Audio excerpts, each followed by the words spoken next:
الحمد لله رب العالمين والعاقبۃ للمتقین ولا عدوان الا علی الظالمین۔ کتاب الصیام بلوغ المرام سے آج ہمارے درس کی یہ 27ویں حدیث ہے، اور یہ حدیث جو ہے اس بارے میں ہے کہ اگر ایک مسلمان جو ہے وہ روزے کی حالت میں رمضان میں وہ اگر جماع کر لیتا ہے یا کسی بھی طریقے سے منی خارج کرنے کی منی خارج کرتا ہے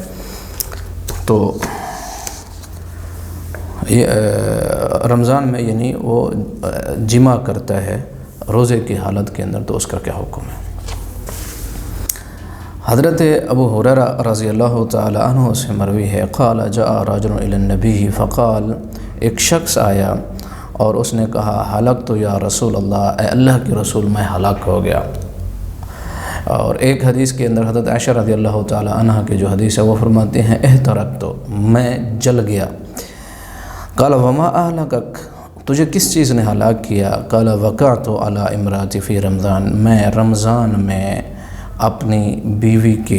کے ساتھ میں نے جماع کیا، یعنی بیوی کے اوپر واقع ہو گیا۔ تو اس کا مطلب یہ ہے کہ یہ صحابی رسول جانتے تھے کہ ایسا کرنا غلط ہے، حرام ہے، لیکن ان کو یہ پتہ نہیں تھا کہ اس کا کفارہ کیا ہے، اس کا مطلب کیا بنے گا، کفارہ کیا بنے گا۔ تو فقال هل تجد ما تعتق رقبہ، کیا تو طاقت رکھتا ہے کہ ایک گردن تو آزاد کر سکے؟ قال لا فهل تستطيع ان تصوم شهرين متتابعين، کیا ایسا ممکن ہے کہ تو 2 ماہ کے مسلسل روزے رکھے، 2 ماہ کے مسلسل روزے؟ قال لا قال فهل تجد ما تطعم 60 مسکینا، کیا تیرے پاس کوئی ایسا کھانا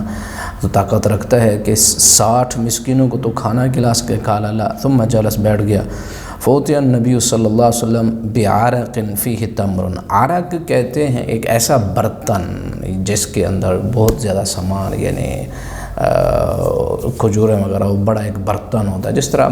تحفے تحائف لائے جاتے ہیں اور کھجوریں اس میں لائی جاتی تھیں، یعنی ہم اپنی زبان میں اردو میں ٹوکرا بھی کہہ سکتے ہیں، اور اس قسم کا جو برتن ہوتا تھا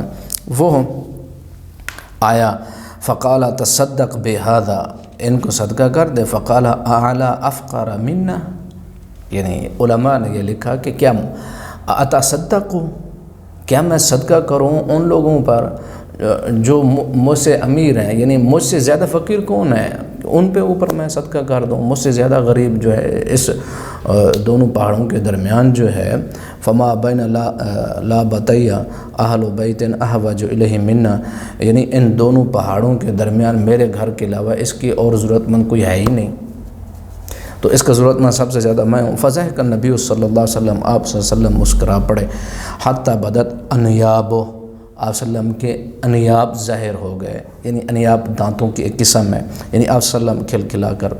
مسکرائے۔ ثم قال اذهب فاطعم اہلک،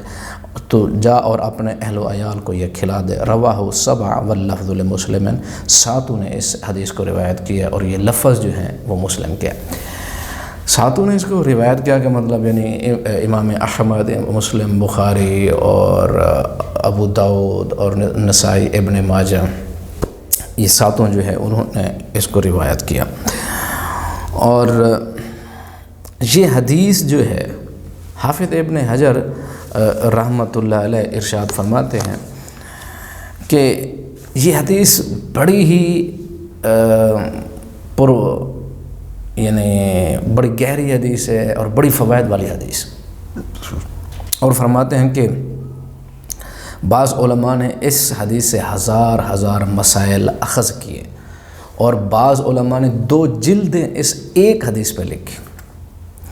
اور جس طرح امام شافعی رحمۃ اللہ علیہ امام احمد بن حنبل رحمۃ اللہ علیہ کے گھر گئے، مہمان بنے، قصہ ایک لمبا ہے، تو گھر کے اندر جو گئے ان کھانا دیا، رات کو جتنی روٹی دی، 1 2 3 جتنے وہ روٹی ساری مطلب انہوں نے کھائی، اور پھر رات کو وضو کا پانی بھی نہیں مانگا، اور کیا وضو کرنے کے لیے، قیام کرنے کے لیے، اور صبح بھی نماز پڑھی تو پھر بھی وضو جو ہے کا پانی نہیں مانگا، ایسے جا کے صبح کی نماز، تو ان کے امام احمد بن حنبل کے جو شاگرد تھے امام شافعی رحمۃ اللہ علیہ کے،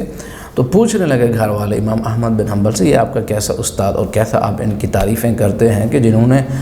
کھانا دیا تو وہ بھی سارا کھا گئے، حالانکہ کھانا بہت کم کھاتے ہیں اہل تقویٰ لوگ اور پرہیزگار لوگ، اور دوسری بات یہ کہ وضو کرنے کے لیے کہ پانی بھی نہیں مانگا، قیام بھی نہیں کیا رات کا، تہجد بھی نہیں پڑھی، نماز کے لیے بھی وضو، یہ سارا مسئلہ کیا ہے؟ تو جب ان سے پوچھا گیا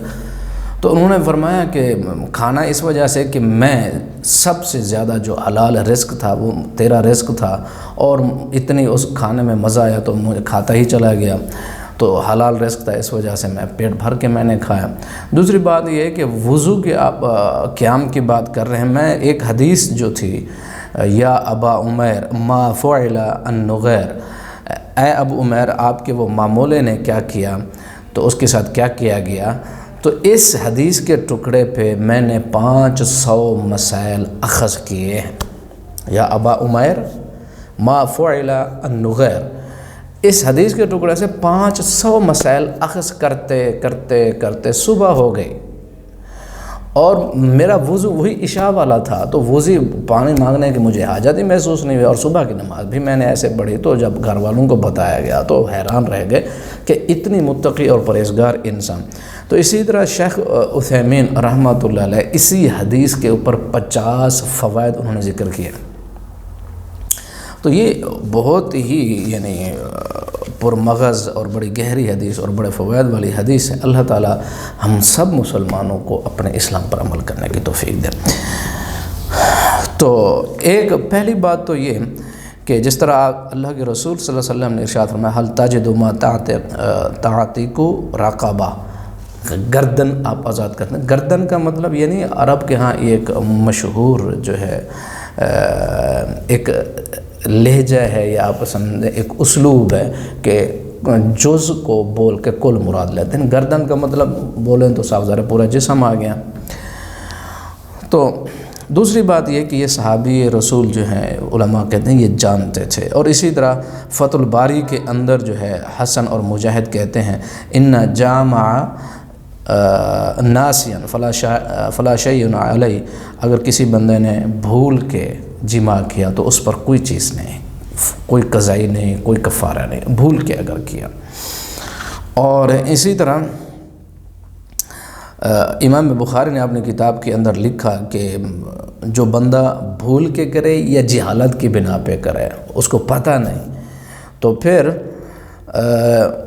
اس کے اوپر جو ہے فلا قضا علیہ ولا کفارہ، اس پر کفارہ بھی نہیں اور قضا بھی نہیں۔ اور جس طرح ایک عموم حدیث کے الفاظ جو ہیں عام ہیں، دوسری حدیث میں من افطر فی رمضان ناسیا فلا قضا علیہ ولا کفارہ۔ تو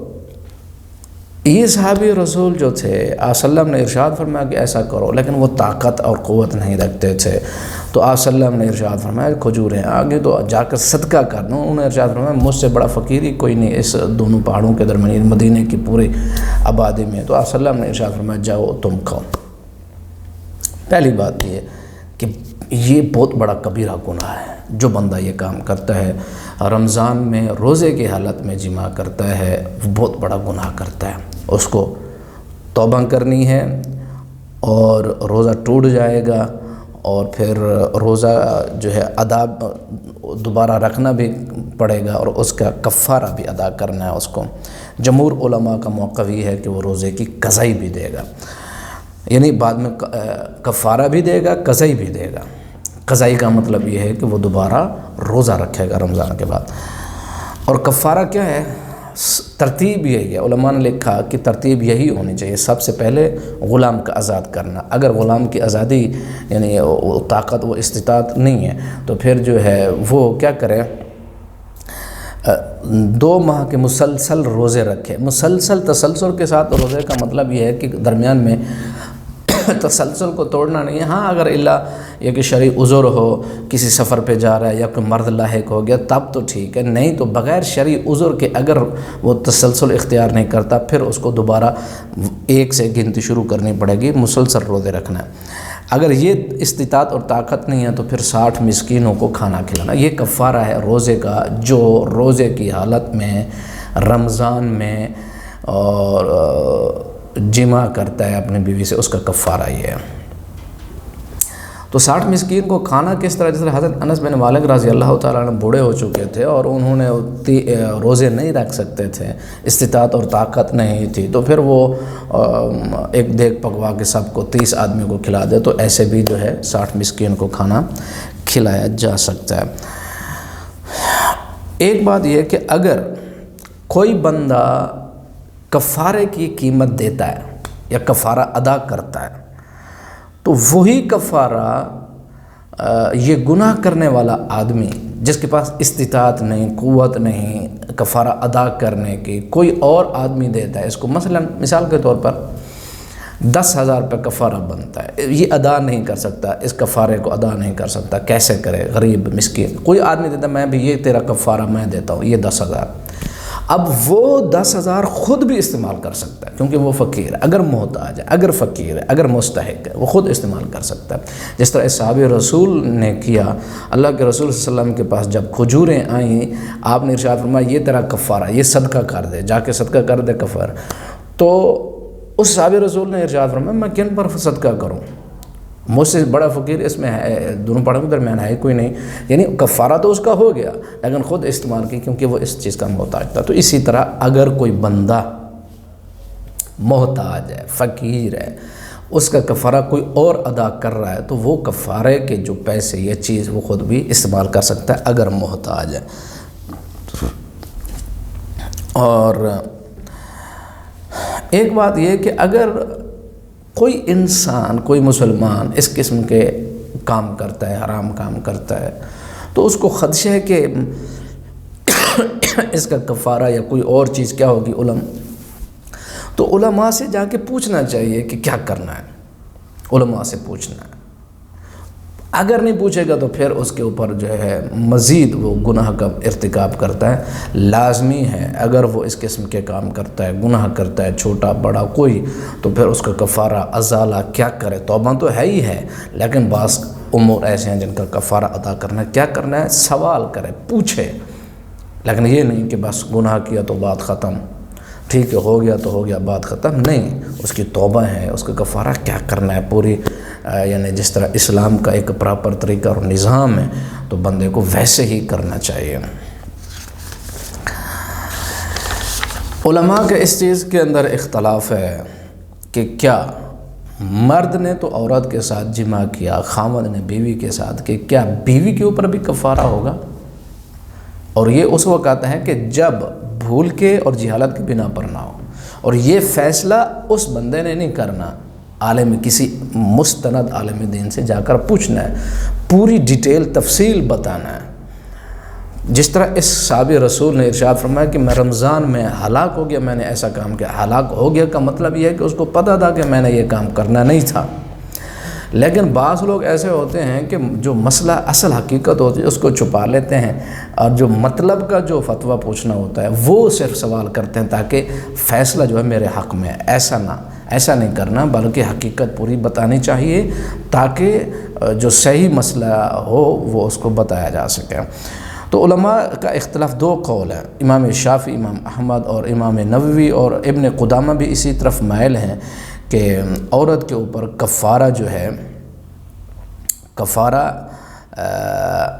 نہیں ہے، عورت کے اوپر کفارہ نہیں ہے۔